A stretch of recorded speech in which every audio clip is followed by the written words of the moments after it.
The second segment of the show for today. We're talking to Miss KShakir, and the topic is the psychological impact of the institution of slavery on African Americans, and she's given us some information relative to the very beginning of the institution of slavery. And so, Ms. Shakir, let's pick up where we left off and have 8 minutes to talk about this particular topic. Absolutely. We were speaking on the African American female and the process that has taken place with her since slavery. And you have to know and understand the process was not for her. She was actually took out of her natural state of dependency and created to be independent. And in this particular process, we see it now more so than ever, is that a lot of times African American women feel that they don't need a husband. They don't need a man. They're very independent. And in this process, it's breaking down the dynamics of a family unit. African American women, because of slavery, are very dissatisfied with themselves. For many years on the plantation, they felt disgusting and ugly because of the process that took place on them. So now we have African American women bleaching their skins and wearing astronomical amounts of weave and blonde, aspiring to look like something other than themselves because they were made so much to hate themselves. I took a trip in '92 to Africa, West Africa, and as soon as I got off the plane, the first thing that I noticed was they had weave and they were trying to bleach their skins. And this is how far this has gone. This is how far back home to Africa itself. Back home to Africa. And I thought, what in the world? And during the slave time, we were made to take little things and make them big, to turn against one another, such as color, tallness, shortness, who lives in this house, who lives in that house. And today, we still do that. We will be in a room of people and we'll just find something negative to say about someone else, and we have to understand this is an institution that was implanted in us during the slavery process. And until we really understand the dynamics of it, we cannot heal ourselves and we cannot move further. Another aspect of what I'm doing is looking at the male in this process, which is, well, during the slavery process, we have to understand the female was the most important part because she would actually rear children, and the children she would rear would fall right in line with what she had set up.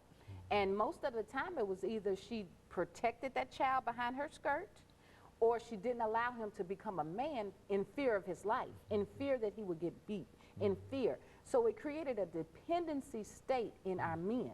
And as today, our men are so dependent. They do not engage in a household, running the household, paying all the bills. They've never been trained and taught to do this. And until we understand that and implement programs in our community to help the men to do this, our prison systems are going to continue to fill up with them. So you believe that really has a lot to do with a lot of incarcerations and et cetera? Absolutely, absolutely. I have spent a lot of time, especially from the age of 16 to 18, young black African American men, because in public school system, I would do substitute teaching so I could pick what schools I go to. And my whole agenda was to do research on our people and kind of see what's happening with them. And I would usually stay with Pearl Cone, Whites Creek, Hunter's Lane, the predominantly black African American schools. And in the schools, I would ask the children, especially the boys, I said, now if I told you all day in your ear that you were strong, you were powerful, you were intelligent, you was proud, how would you feel? And I could just see his chest swelling up. And he said, I feel good about myself. I said, now, if I told you in your ear all day that you hustled, taught you how to cook crack cocaine, taught you it was big money in crack cocaine, how to get guns, what would you do? He said, I would sell crack cocaine.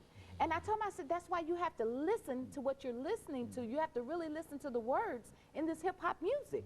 This music is teaching you how to live savage. This music is breeding into our young men a life. And I asked him, I said, you know, have you ever wondered why you can get your hands on crack cocaine and a gun quicker you can a job?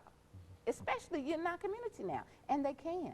We have no basis for, we have nowhere for our young men to go. And they're just out in the streets like zombies, running wild because the community, and I would love to see the black churches involved. I would love to see a lot more community centers involved and really engage in applying education and allowing them to know who they are and putting them back in their proper place in terms of nature. The men have to protect. They weren't allowed to do that during slavery. So after years and years of this, they just stopped. They just didn't give up, gave up on it. And I also wanted to look at the breeding process because that was an important process. And people don't like to talk about that. They Go on and explain. They don't like to talk about that. What basically happened was they were put in a room and women were just brought in and they breeded children. And that's exactly what's going on now. We have so many fatherless children in our community. And it's a result of what happened during the times of slavery. This is DNA that has been implanted in the brain and no one has came and corrected that problem. A male was, he was given special privileges on how many he could produce and how big he was. He was never dealt with at an intelligent level, so now he's dealing off on an animalistic level based on what happened during slavery. America is wide open for us. We have to go get it. But if you've never been taught how to go get it, you can't go get it. Your whole world revolves around your particular neighborhood, the crime that's in your neighborhood, and that's all you see. As African American people, we give our children options about college. Other cultures don't do that. There is no option. You're going to college. Or else. Yeah. We strive to go just to get them out of high school. And then that's it. We're done. So that's a big breakdown that we have in our community. And with those two modules, the African American female and the African American male being broken down, then you have a product of a child that's just left in the whim. The children that we have, I see a lot of them in school, the women, it's identical. The women raise the female children to be independent like them. And then the women raise the male children to be dependent because they're still trying to protect them. They still don't want them to go out there. And the first thing they're going to do is just run out there because they have no format of how to become a man.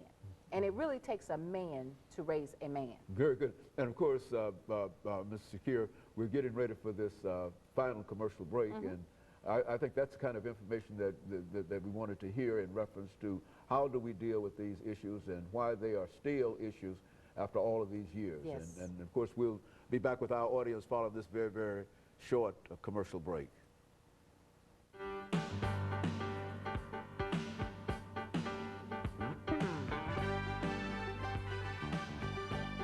Final segment of the show for today.